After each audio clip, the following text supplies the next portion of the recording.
Assalamualaikum warahmatullahi wabarakatuh.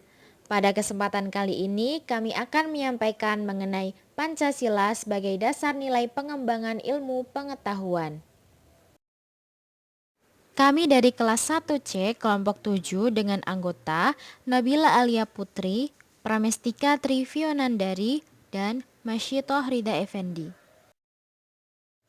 Fungsi Pancasila sebagai nilai dasar pengembangan ilmu pengetahuan dan teknologi. Pengertian nilai dasar menggambarkan Pancasila sebagai suatu sumber orientasi dan arah pengembangan ilmu. Dalam konteks sebagai nilai dasar, Pancasila mengandung dimensi ontologis, epistemologis, dan aksiologis. Selanjutnya, kita masuk ke dalam pengertian dimensi ontologis.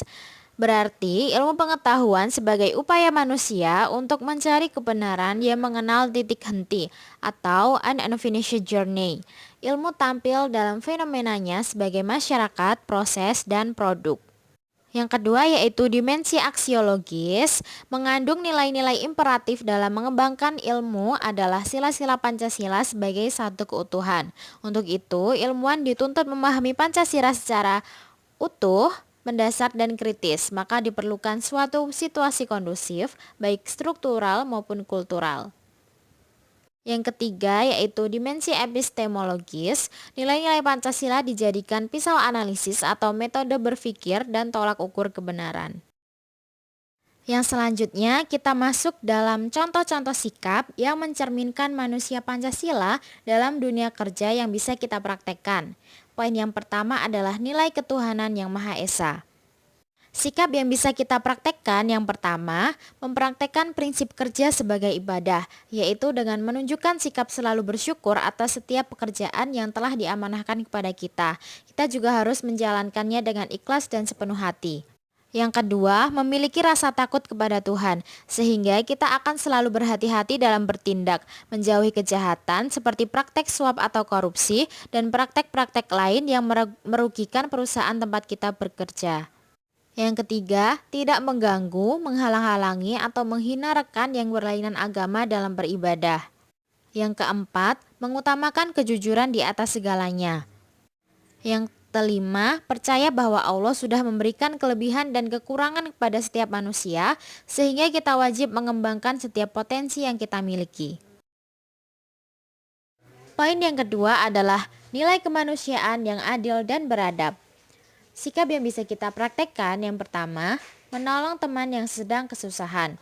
Yang kedua, bersikap adil, tidak membeda-bedakan dalam memilih rekan sekerja, bawahan, atau customer. Yang ketiga, memiliki sikap saling berbagi, baik ilmu maupun hal-hal positif lainnya yang dapat meningkatkan pengembangan diri semua bagian dari level terendah sampai tertinggi.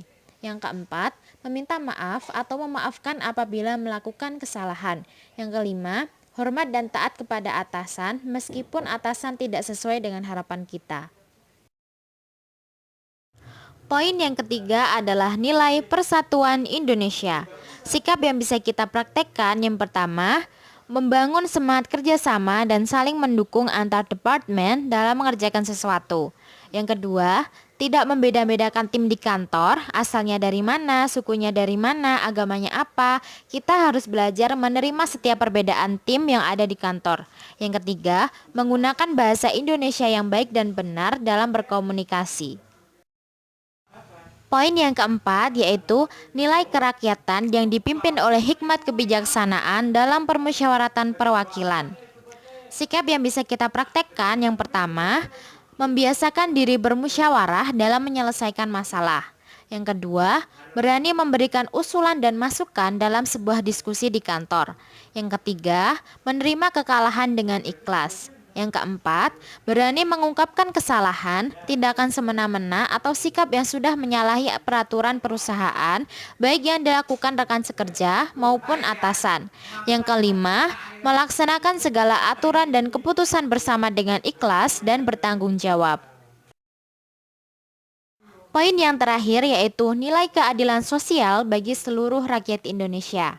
Sikap yang bisa kita praktekkan yang pertama, seorang pemimpin memberikan tugas yang merata dan sesuai dengan kemampuan masing-masing anak buahnya. Yang kedua, seorang pemimpin harus berani memberikan pujian kepada karyawan yang berprestasi dan teguran atau nasihat kepada karyawan yang malas atau kurang berprestasi.